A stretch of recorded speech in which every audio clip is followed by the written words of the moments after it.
Leta y'u Burundi yaje guha umubonano wahagarariye igihugu cy'u Suisse asanzwe afise icicaro Nairobi muri Kenya, aho ahanini yahagarariye ico gihugu yaraje aje kuganira na nyakubahwa umushikiranganji wa mbere muhagarariye urwego nshingwabikorwa, aje kugira ngo baganire amenye imigambi nyamikuru Leta y'u Burundi yashize imbere, imigambi Leta y'u Burundi yifuzwa ko yofatwa mu mugongo n'abasanzwe bafashanya n'u Burundi.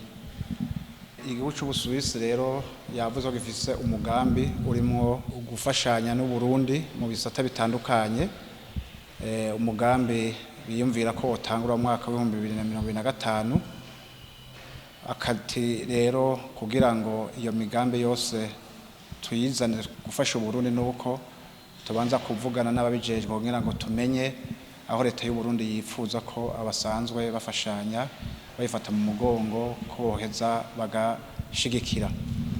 Nyakubahwa umushikiranganji wa mbere rero yaganiriye n'uyahagarariye ico gihugu cy'u Suisse, yamubwiye ibisata twovuga bitatu: igisata c'uburimyi n'ubworozi, igisata c'ubutare hamwe n'igisata ca mukerarugendo. Ahanini rero cane nyakubahwa umushikiranganji wa mbere yahagaze ku gisata c'uburimyi n'ubworozi, aho yavuze ati Uburundi bugizwe n'abarundi barenga 90% batunzwe n'uburimyi n'ubworozi, ati ni ngombwa rero ko ico gisata gitezwa imbere.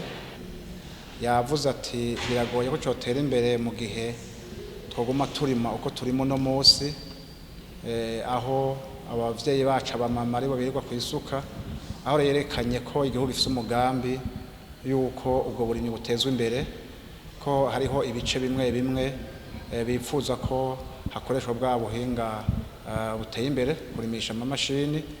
Yavuze ati mbere twahora dusanzwe turima nico twita amasizeni 2 buturima 3 kugira ngo tuvomera. Rero nico gisata cyo kuvomera naho vyakunze ko tubikora turifuza ko gitezwa imbere kugira ngo habe kuvomera kujanye n'uburyo bwa none, kugira ngo haba muci haba mu rushana eka abarundi bashobore kurima ivyo bifuza kandi bimbure.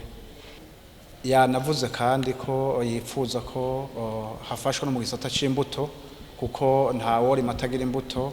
Yagarutse cyane ko bifuza ikigo izabu gifashwa kugira ngo ishobore gutegura no kuronsa imbuto nziza kandi zorobanuye abarimyi.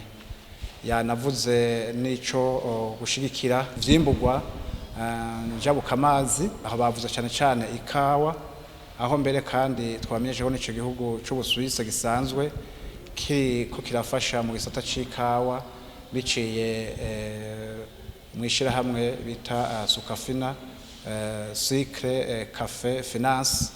Ati rero aho basanzwe baratanguye, aho bipfuza ko ico gisata gisa nuko ca meze nk'igisubira inyuma mu gihe ico gisata kigiye mu yabikorero vyabo.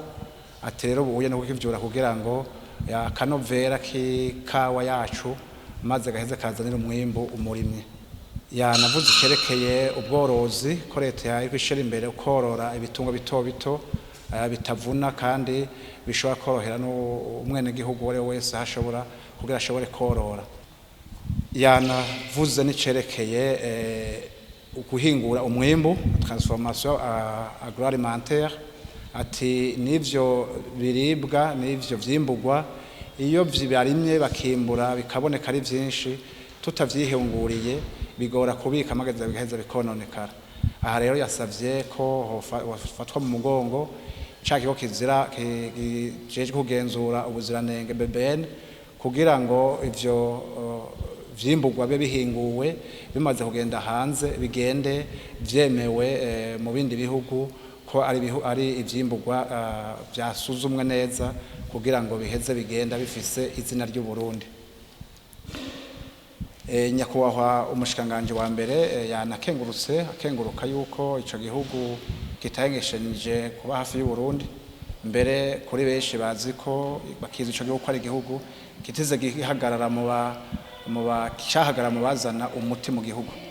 Yashimye rero hanyuma uyo ahagarariye igihugu cy'u Suisse yavuze ko bagiye kubandanya muri iyo nteguro y'umugambi ko imigambi nyamikuru leta yifuza gufatwa mu mugongo bayumvise mugabo bagenda yemeye ko bagiye kubandanya cyane mu gisata c'ikawa kuko baramaze igihe bafasha muri ico gisata bafasha Uburundi na burya ico gihugu c'u Suisse gisanzwe ari gihugu kiri mu bihugu bisanzwe biri mu danozo rw'ikawa kw'isi. Radio